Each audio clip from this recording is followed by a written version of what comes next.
एक बार की बात है, एक गांव में एक बनिया और उसका बेटा साथ रहते थे। बनिए का नाम मोहन था और उसके बेटे का नाम जीवन था। ये लोग बहुत ही गरीब थे, जिनके पास संपत्ति के नाम पर बस एक पुरानी दुकान थी। दुकान में सामान के नाम पर सिर्फ एक बड़ी पुरानी लोहे की तराजू थी, जो जीवन को बेहद प्यारी थी। आज भी हमारी दुकान में कोई नहीं आया।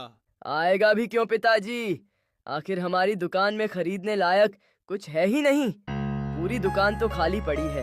हाँ, ये बात भी ठीक है। अब तो इस दुकान से घर में दाल रोटी भी बनना मुश्किल हो गया है। अपने पिताजी की बात सुनकर जीवन सोच में पड़ गया और बहुत सोच विचार करने के बाद उसने फैसला किया कि वो पैसे कमाने शहर जाएगा। पिताजी, मैंने फैसला कर लिया है। मैं पैसा कमाने विदेश जा रहा हूँ। वाह बेटा, दुकान संभालने का मन नहीं तो विदेश का बहाना बनाया है। अरे नहीं पिताजी, पैसा कमाकर वापस आऊंगा। पर शहर जाओगे कैसे? हमारे पास तो वहाँ तक जाने के लिए भी पैसे नहीं हैं। अपनी लोहे की तराजू महाजन के पास गिरवी रखकर पैसे का इंतजाम हो जाएगा पिताजी। और जैसे ही मैं शहर में कुछ पैसे कमा लूंगा, अपनी तराजू को छुड़ा लूंगा।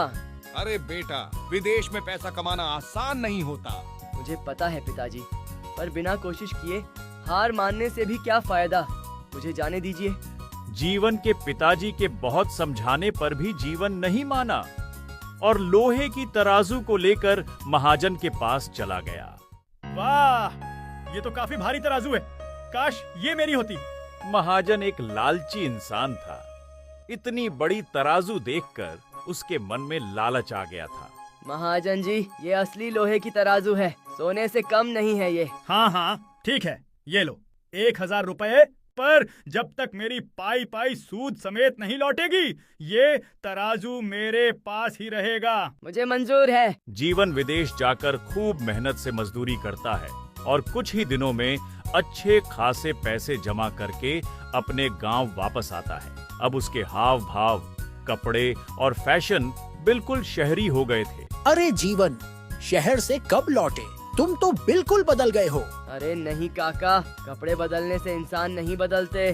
शहर से आते ही जीवन सबसे पहले उसी महाजन के पास गया जिसे उसने अपनी प्यारी तराजू दी थी। पर वहां जाते ही उसे बहुत बड़ा झटका लगा, क्योंकि महाजन के मन में खोट था। महाजन जी, मेरी तराजू दीजिए। अरे बेटा, क्या बताऊं? बहुत ही दुख भरी खबर है। क्या हुआ महाजन जी?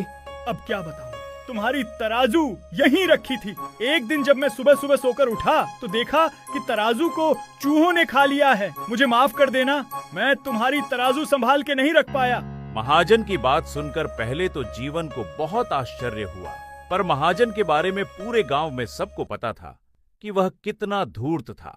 जीवन ने मन ही मन महाजन को सबक सिखाने का सोचा और बोला, अरे कोई बात नहीं महाजन जी, चूहे तो बड़े भुक्कड़ होते हैं। वैसे आपके चूहे जिम जाते हैं क्या? इतना लोहा डाइजेस्ट कर लिया। तुम गुस्सा नहीं हो? बिल्कुल नहीं, आपने जानबूझकर थोड़ी ना किया। और वैसे भी चूहों को कौन रोक सकता है? कितना बेवकूफ इंसान है ये जीवन। तुरंत मेरी बातों में आ गया। इतना भी नहीं सोचा कि असली लोहे का तराजू कोई चूहा कैसे खा सकता है। जीवन वहां से चला गया और फिर एक अच्छे मौके का इंतजार करने लगा। और एक दिन आखिर वो मौका आ ही गया, जब महाजन का बेटा भोलू अपने घर से बाहर निकल रहा था और महाजन उसे डांट रहा था। क्या जरूरत है नदी जाने की? चुपचाप घर में नहीं नहा सकते? आप मुझे कभी नदी नहीं जाने देते, पर आज मैं जाकर रहूंगा। क्या हुआ महाजन जी? भोलू को क्यों डांट रहे हो? अब क्या बताऊं? ये नदी में जाकर नहाने की जिद कर रहा है। अकेले कैसे भेज दूं? बस इतनी सी बात, मैं भी वहीं जा रहा हूँ। अगर भोलू चाहे तो मेरे साथ चल सकता है। जीवन की बात सुनकर महाजन ने अपने बेटे भोलू को उसके साथ जाने की इजाजत दे दी। दोनों नदी के किनारे गए, पर जीवन के मन में तो कुछ और ही चल रहा था। अपनी योजना के मुताबिक वह भोलू के पास गया। भोलू, किसी को मत बताना अभी जो मैं तुम्हें बताने जा रहा हूँ। हाँ हाँ भैया, नहीं बताऊंगा। नदी के किनारे एक गुफा में खजाना है। नहाना तो एक बहाना है। मैं तो उस खजाने के लिए आया हूँ। मैं तुम्हें ले चलूंगा, पर इसके बारे में किसी को बताना मत। जैसा आप कहो भैया। जीवन भोलू को नदी के किनारे एक सुनसान गुफा में ले गया। और मौका देखते ही उसे रस्सी से बांध दिया, क्योंकि यही तरीका था महाजन को मजा चखाने का और अपनी प्यारी तराजू वापस लेने का। भैया ये क्या कर रहे हो? डर मत भोलू, तुम यहाँ सुरक्षित हो। बस कुछ देर की बात है, मैं खुद तुम्हें वापस लेने आऊंगा। बस तुम्हारे पिताजी को उनकी गलती का एहसास दिला दूं। जीवन भोलू को वहीं छोड़कर महाजन के पास गया और चिल्लाने लगा, गजब हो गया महाजन जी, गजब हो गया, मुझे माफ कर दीजिए। क्या हुआ? मेरा बेटा कहाँ है? अरे उसे तो चिड़िया उठा ले गई। मुझे माफ करना, मैं उसे बचा नहीं पाया। क्या? कभी चिड़िया भी इतना बड़ा लड़का उठा सकती है? सच सच बताओ। हा। जब चूहे मन भर लोहा खा सकते हैं तो चिड़िया भी लड़का उठा सकती है ना। तुम मेरे दिमाग से भी ज्यादा तेज निकले, पर मैं तुम्हें छोड़ूंगा नहीं। सच सच बताओ कि भोलू कहाँ है, वरना तुम्हें मेरे साथ सरपंच के पास चलना होगा।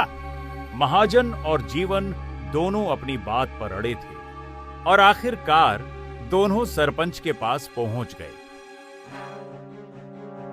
जीवन, महाजन के बेटे को लौटा दो। जब चूहे लोहे की तराजू खा सकते हैं तब चिड़िया भी लड़का उठा सकती है। बड़े तेज हो बेटा। महाजन, इसकी तराजू आप वापस करो, वरना पकड़े गए तो कड़ी सजा मिलेगी। मुझे माफ कीजिए महाराज, लालच में आकर मुझसे गलती हो गई।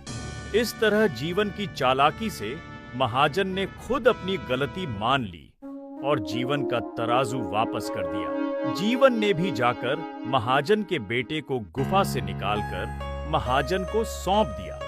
जीवन, तुम तो बहुत चतुर और समझदार हो। महाजन जी, जिंदगी एक तराजू की तरह है, एक तरफ ईमानदारी, दूसरी तरफ चालाकियाँ, पर दोनों के बीच संतुलन बनाए रखता है वही जीतता है।